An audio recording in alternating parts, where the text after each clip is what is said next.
Global Freedom House's 2021 report on rights and civil liberties has lowered India's status from free to partly free in its annual report, The Freedom in the World 2021, Democracy Under Siege. As per the Freedom House think tank based in Washington, India's freedom score fell from free in 2020 to partly free in 2021. The report said the rights and civil liberties have been eroding since Narendra Modi became Prime Minister in 2014. As per the annual report, the political rights and civil liberties in the country have deteriorated since Narendra Modi became the Prime Minister in 2014, with increased pressure on human rights organizations, rising intimidation of academics and journalists, and a spate of bigoted attacks, including lynchings aimed at Muslims. Unquote. The report said that the fall in India's status from the upper ranks of free nations may have a damaging impact on international democratic standards.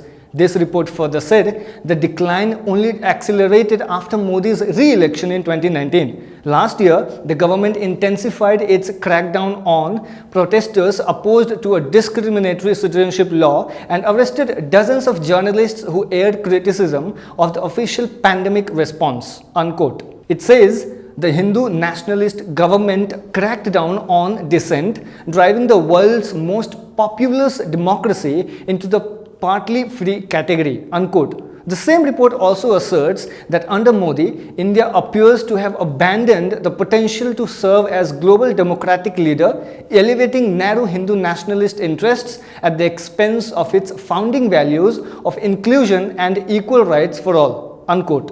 So by how many points India's score has come down? Reports suggest that India's score decreased by 4 points from 71 to 67, with 100 being the ranking for the most free country. What are the reasons for this decline as per the report? According to media reports, the organization said India's status declined from free to partly free due to multi-year pattern in which the Hindu nationalist government and its allies presided over rising violence and discriminatory policies affecting the Muslim population and pursued a crackdown on expressions of dissent by the media, academics, civil society groups and protesters. Unquote. The Freedom House report also said the ruling Hindu nationalist movement also encouraged the scapegoating of Muslims who were disproportionately blamed for the spread of virus and faced attacks by vigilante mobs. Unquote.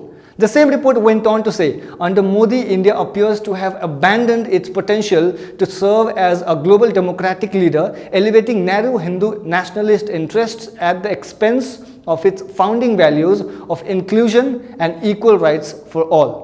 Unquote. Through the report, several questions were raised for the purpose of analysis. One of the questions was, are individuals free to express their personal views on political or other sensitive topics without fear of surveillance or retribution? The report said the score decreased due to the use of sedition and other charges in recent years to deter free speech, including discussion of a discriminatory citizenship law and the COVID-19 pandemic. This score declined because of other things like amendments to the Foreign Contributions Regulation Act, freezing of Amnesty International's assets due to the migrant crisis, and violent and discriminatory enforcement by police and civilian vigilantes, among other things as per the report. What about other countries? As per report, the most free countries in the world with a score of 100 are Finland, Norway and Sweden. And the least free countries or regions are Tibet and Syria with a score of 1. Other countries like Belarus fell by 8 points, Hong Kong by 3 points, the United States by 3 points in the list. Media reports say that between 2013 and 2015, India's ranking had increased twice consequently by 1 point, going up from 76 to 78. Further, the ranking had remained 77 from 2016 to 2018, but it dipped to 75 in 2019 and 71 in 2020.